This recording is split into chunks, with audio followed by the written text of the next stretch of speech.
The Martians seem to have calculated their descent with amazing subtlety. Their mathematical learning is evidently far in excess of ours, and to have carried out their preparations with a well-nigh perfect unanimity. Had our instruments permitted it, we might have seen the gathering trouble far back in the 19th century. Men like Schiaparelli watched the red planet. It is odd, by the by, that for countless centuries, Mars has been the star of war, but failed to interpret the fluctuating appearances of the markings they mapped so well. All that time, the Martians must have been getting ready. During the opposition of 1894, a great light was seen on the illuminated part of the disk, first at the Lick Observatory, then by Perrotin of Nice, and then by other observers. English readers heard of it first in the issue of Nature, dated August 2nd. I'm inclined to think that this blaze may have been the casting of the huge gun in the vast pit sunk into their planet, from which their shots were fired at us. Peculiar markings, as yet unexplained, were seen near the site of that outbreak during the next two oppositions. The storm burst upon us 6 years ago now.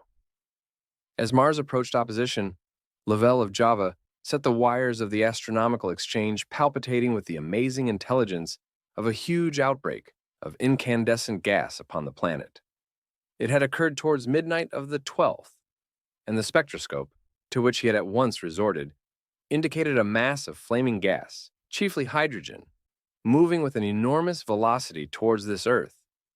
This jet of fire had become invisible about 12:15. He compared it to a colossal puff of flame suddenly and violently squirted out of the planet as flaming gases rushed out of a gun. A singularly appropriate phrase it proved. Yet, the next day, there was nothing of this in the papers, except a little note in the Daily Telegraph. And the world went in ignorance of one of the gravest dangers that ever threatened the human race. I might not have heard of the eruption at all had I not met Ogilvy, the well-known astronomer at Ottershaw.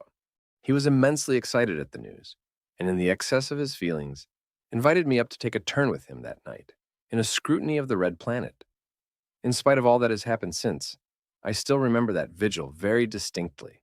The black and silent observatory, the shadowed lantern throwing a feeble glow upon the floor in the corner, the steady ticking of the clockwork of the telescope, the little slit in the roof, an oblong profundity with the stardust streaked across it.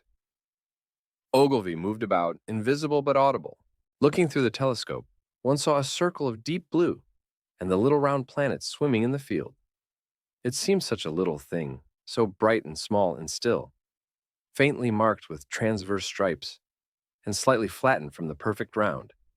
But so little it was, so silvery warm, a pin's head of light.